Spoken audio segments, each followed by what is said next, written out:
നമസ്കാരം. Parliament election ഇനി അധിക നാളില്ല. ഏറി വന്നാൽ 1-1.5 മാസം മാത്രം. അതിനിടയിൽ എല്ലാ വർക്കുകളും പൂർത്തിയാക്കണം. അടുത്ത ആഴ്ച തന്നെ മിക്കവാറും പ്രഖ്യാപനമുണ്ടാകും. ഡേറ്റിനെ കുറിച്ചുള്ള ധാരണകളുണ്ടാകും. അതുകൊണ്ട് തന്നെ എല്ലാ മുന്നണികളും അവരുടെ സ്ഥാനാർത്ഥി ലിസ്റ്റുകളൊക്കെ ഏകദേശം തയ്യാറാക്കി കഴിഞ്ഞു എന്ന് വേണമെങ്കിൽ പറയാം.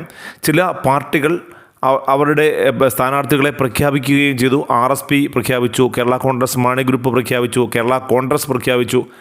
അങ്ങനെ സജീവമായ തെരഞ്ഞെടുപ്പ് ചർച്ചകളിലേക്കും സ്ഥാനാർത്ഥി പ്രഖ്യാപനങ്ങളിലേക്കുമൊക്കെ എല്ലാ മുന്നണികളും മാറിക്കഴിഞ്ഞിരിക്കുകയാണ്. എന്നാൽ ഇപ്പോഴും കോൺഗ്രസിനെ സംബന്ധിച്ചിടത്തോളം അവരുടെ ഉഭയകക്ഷി ചർച്ചകൾ പോലും പൂർത്തിയാക്കിയിട്ടില്ല എന്ന് വേണമെങ്കിൽ പറയാം. ഇന്നും മുസ്ലിം ലീഗുമായിട്ടുള്ള ചർച്ചകൾ നടത്തു. തൃപ്തികരമാണ് എന്ന് മാത്രമേ പറഞ്ഞിട്ടുള്ളൂ. എങ്ങനെയാണ് വിഭജനം ഒക്കെ ഒന്നും അതിനെക്കുറിച്ചുള്ള തീരുമാനങ്ങളൊന്നും കൃത്യമായി വന്നിട്ടില്ല. അതുപോലെ തന്നെ വയനാട്ടിൽ രാഹുൽ ഗാന്ധിയാണ് മത്സരിക്കുന്നത് എന്ന് നേരത്തെ പറഞ്ഞിരുന്നു. ഇപ്പോൾ പറയുന്നു രാഹുൽ ഗാന്ധി അല്ല മത്സരിക്കുന്നത്, വേറൊരു പുതുമുഖം അവിടെ വരും. എന്നാൽ ഒരു കാര്യം കൃത്യമായിട്ട് പറഞ്ഞു നിൽക്കുന്നത് ബാക്കി സിറ്റിംഗ് MP-മാരെല്ലാം തന്നെ അതാത് മണ്ഡലങ്ങളിൽ മത്സരിക്കുമെന്ന് നേരത്തെ കോൺഗ്രസിനെ പറഞ്ഞിട്ടുണ്ട്. അതിനനുസരിച്ച് ശശി തരൂർ തന്നെയാവും തിരുവനന്തപുരത്ത് മത്സരിക്കുക. ശശി തരൂരെന്ന വ്യക്തിയെ പിടിച്ചു കെട്ടാൻ കഴിയുന്ന ഏതൊരു സ്ഥാനാർത്ഥിയാണ് ഇറക്കാൻ കഴിയുമെന്ന കുലങ്കഷമായ ആലോചനയിൽ ഇടതുപക്ഷം കണ്ടെത്തിയ സ്ഥാനാർത്ഥിയാണ് നമ്മുടെ പന്ന്യൻ രവീന്ദ്രൻ മുൻപ് അവിടെ നിന്ന് ജയിച്ചതാണ്. അതുകൊണ്ട് തന്നെ വലിയ ആത്മവിശ്വാസത്തോടു കൂടിയാണ് ഇടതുപക്ഷം അദ്ദേഹത്തെ മത്സരിപ്പിക്കാനായിട്ട് നിയോഗിച്ചത്. എന്നാൽ BJPയുടെ ഭാഗത്തു നിന്നും ആരാണ് എന്നതിനെക്കുറിച്ച് കൃത്യമായ രൂപരേഖയൊന്നും ഇപ്പോഴും വന്നിട്ടില്ല. പല പേരുകളും പറയുന്നുണ്ട്.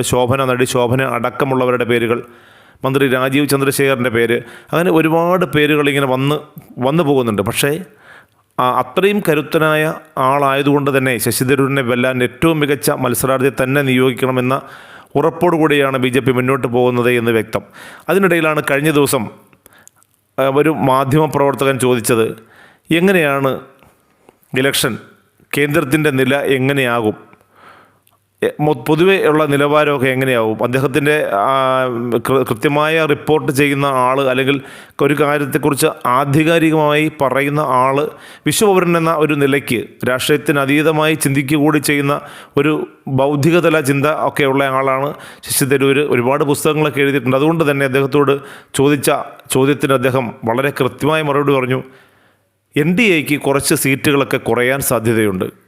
അതായത് NDA തുടർഭരണം ഉണ്ടാകും എന്ന് തന്നെയാണ് അദ്ദേഹം സൂചിപ്പിച്ചത് എന്ന് വ്യക്തം.